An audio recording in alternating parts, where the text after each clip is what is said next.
Exodus chapter 18 verses 1 through 27. Jethro, the priest of Midian, Moses' father-in-law, heard of all that God had done for Moses and for Israel his people, how the Lord had brought Israel out of Egypt. Now Jethro, Moses' father-in-law, had taken Zipporah, Moses' wife, after he had sent her home, along with her 2 sons. The name of the one was Gershom, for he said, I have been a sojourner in a foreign land. And the name of the other, Eliezer, for he said, the God of my father was my help, and delivered me from the sword of Pharaoh. Jethro, Moses' father-in-law, came with his sons and his wife to Moses in the wilderness, where he was encamped at the mountain of God. And when he sent word to Moses, I, your father-in-law Jethro, am coming to you with your wife, and her 2 sons with her, Moses went out to meet his father-in-law, and bowed down and kissed him. And they asked each other of their welfare, and went into the tent. Then Moses told his father-in-law all that the Lord had done to Pharaoh and to the Egyptians for Israel's sake, all the hardship that had come upon them in the way, and how the Lord had delivered them. And Jethro rejoiced for all the good that the Lord had done to Israel, in that he had delivered them out of the hand of the Egyptians. Jethro said, Blessed be the Lord, who has delivered you out of the hand of the Egyptians, and out of the hand of Pharaoh, and has delivered the people from under the hand of the Egyptians. Now I know that the Lord is greater than all gods, because in this affair they dealt arrogantly with the people. And Jethro, Moses' father-in-law, brought a burnt offering and sacrifices to God. And Aaron came with all the elders of Israel to eat bread with Moses' father-in-law before God.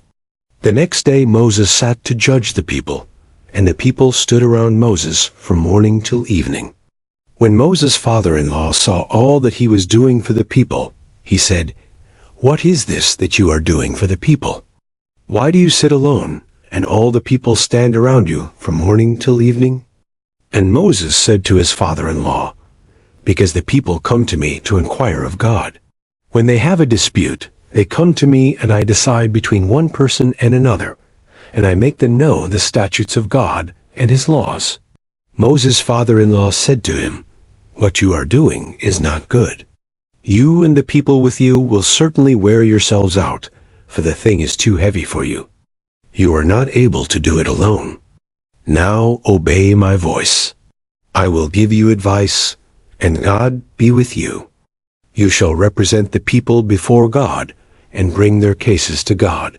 And you shall warn them about the statutes and the laws, and make them know the way in which they must walk, and what they must do.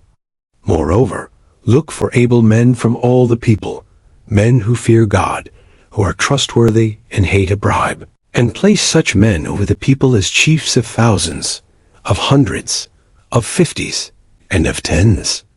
And let them judge the people at all times. Every great matter they shall bring to you, but any small matter they shall decide themselves. So it will be easier for you, and they will bear the burden with you. If you do this, God will direct you, you will be able to endure, and all this people also will go to their place in peace. So Moses listened to the voice of his father-in-law, and did all that he had said. Moses chose able men out of all Israel, and made them heads over the people, chiefs of thousands, of hundreds, of 50s, and of 10s. And they judged the people at all times. Any hard case they brought to Moses, but any small matter they decided themselves. Then Moses let his father-in-law depart, and he went away to his own country.